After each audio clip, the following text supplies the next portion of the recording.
Welcome to robust news में आपका स्वागत है। नाबालिग का हाथ पकड़ना, पैंट की जीप यानी कि चेन खोलना पॉक्सो के तहत यौन हमला नहीं। ये है बॉम्बे हाई कोर्ट। बीते 19 जनवरी को एक अन्य मामले में बॉम्बे हाई कोर्ट की इसी पीठ ने अपने एक बेहद विवादित फैसले में कहा था कि त्वचा से त्वचा का संपर्क हुए बिना नाबालिग पीड़िता का स्तन स्पर्श करना यौन अपराधों से बच्चों का संरक्षण करने संबंधी अधिनियम पॉक्सो के तहत यौन हमला नहीं कहा जा सकता। इस फैसले पर सुप्रीम कोर्ट रोक लगा चुका है। नागपुर बॉम्बे उच्च न्यायालय की नागपुर पीठ ने अपने एक फैसले में कहा है कि किसी नाबालिग लड़की का हाथ पकड़ना और पैंट की जीप खोलना यानी उसकी चेन खोलना पैंट का बाल यौन अपराध संरक्षण पॉक्सो अधिनियम के तहत यौन हमला अथवा गंभीर यौन हमले के दायरे में नहीं आता। जस्टिस पुष्पा गनेडीवाला की एकल पीठ ने यह बात 15 जनवरी को एक याचिका पर सुनवाई के बाद अपने फैसले में कही।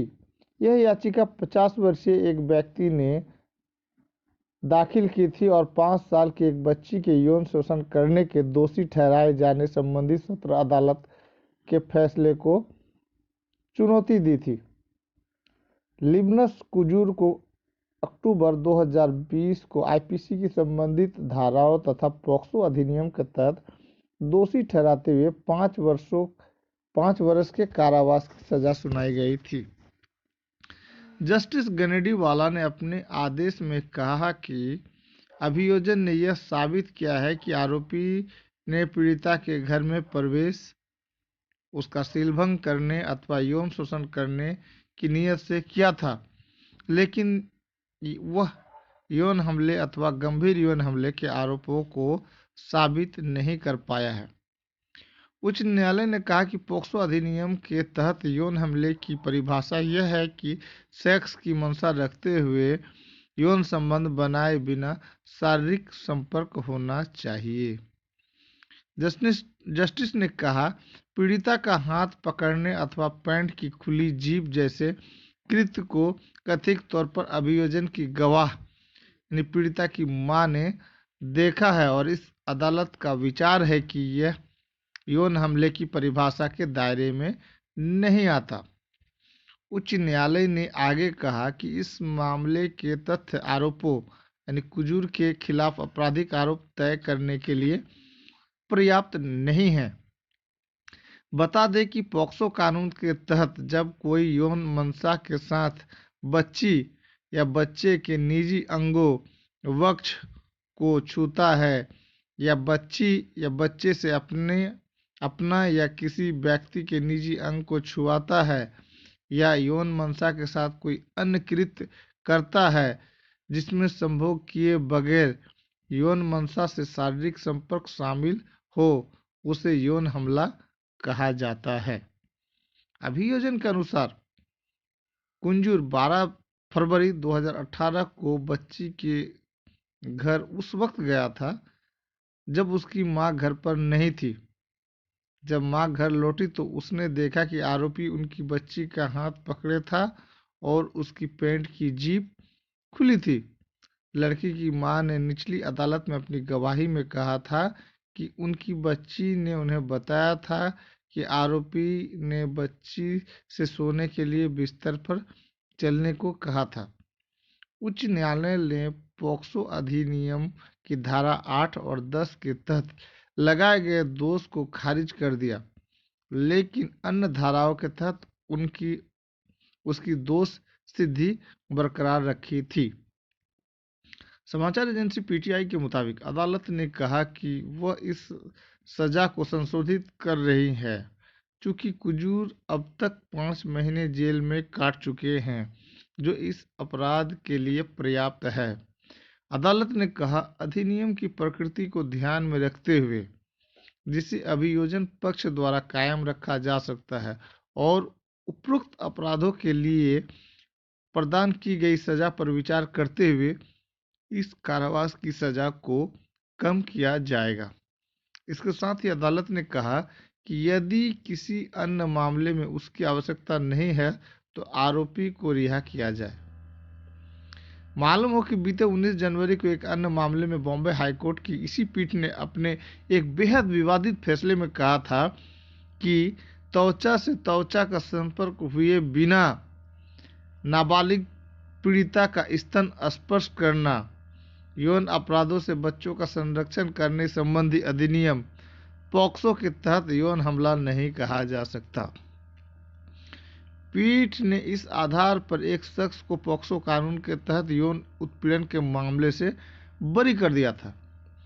नागपुर खंडपीठ की जस्टिस पुष्पा गनडीवाला ने अपने फैसले में कहा था कि यौन हमले की घटना मानने के लिए यौन इच्छा के साथ त्वचा से त्वचा का संपर्क होना चाहिए। कई सामाजिक और बाल अधिकार कार्यकर्ताओं ने इस फैसले की तीखी आलोचना की थी।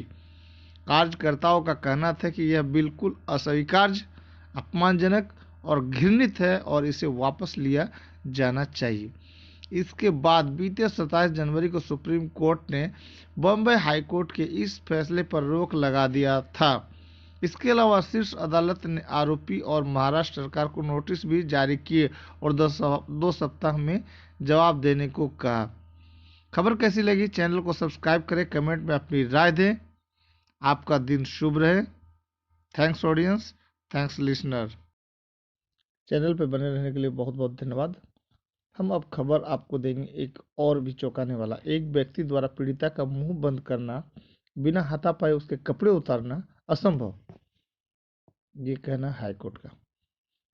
बॉम्बे हाईकोर्ट की नागपुर पीठ की जस्टिस पुष्पा गनडीवाला ने नाबालिग लड़कियों के साथ बलात्कार के 2 आरोपियों को यह कहते हुए बरी कर दिया था कि पीड़िता की गवाही आरोपी को अपराधी ठहराने का भरोसा कायम नहीं करती है।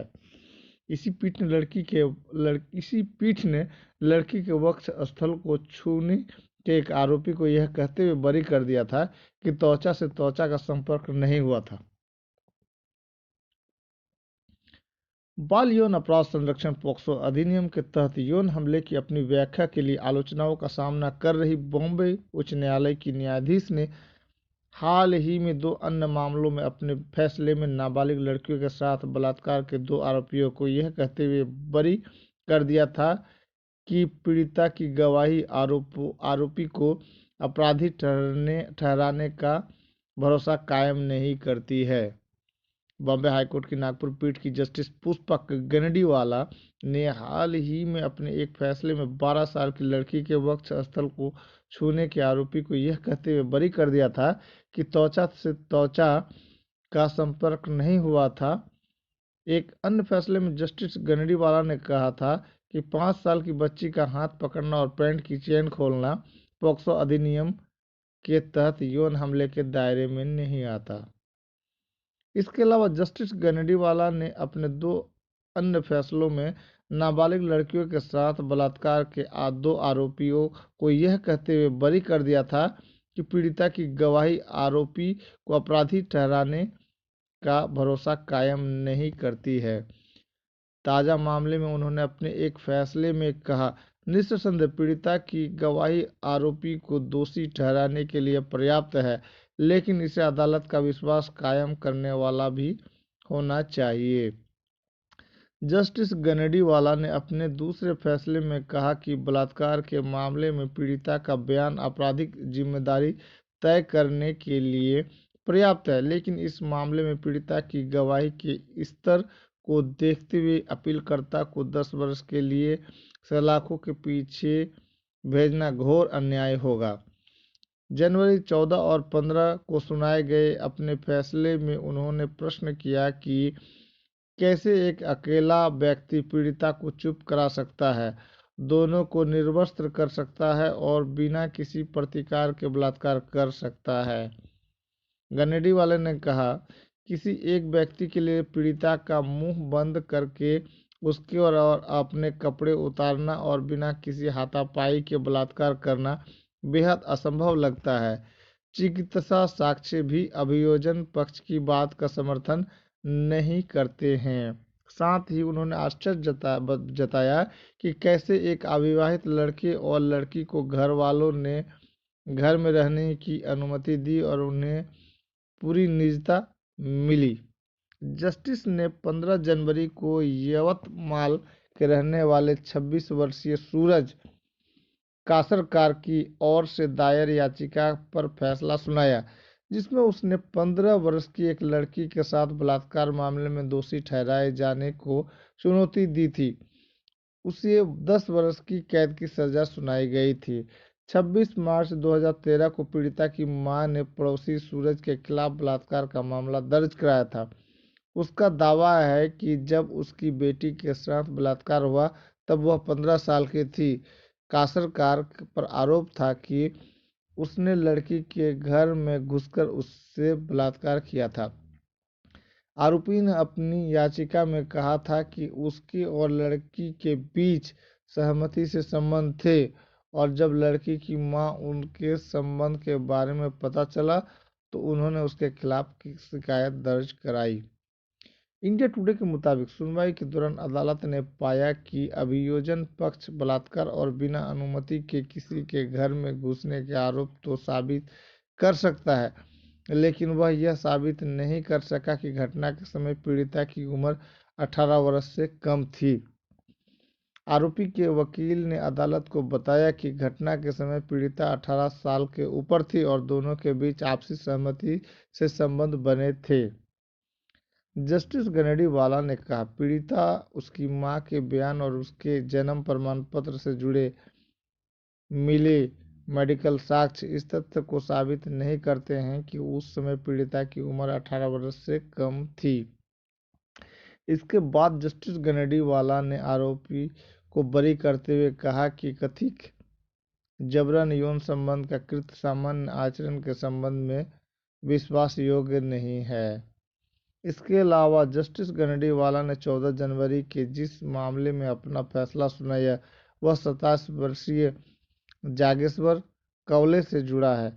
कवले को 17 साल की एक लड़की से बलात्कार के मामले में पॉक्सो तथा भारतीय दंड संहिता की अन्य धाराओं के तहत दोषी ठहराया गया था और 10 वर्ष की कैद की सजा भी सुनाई गई थी।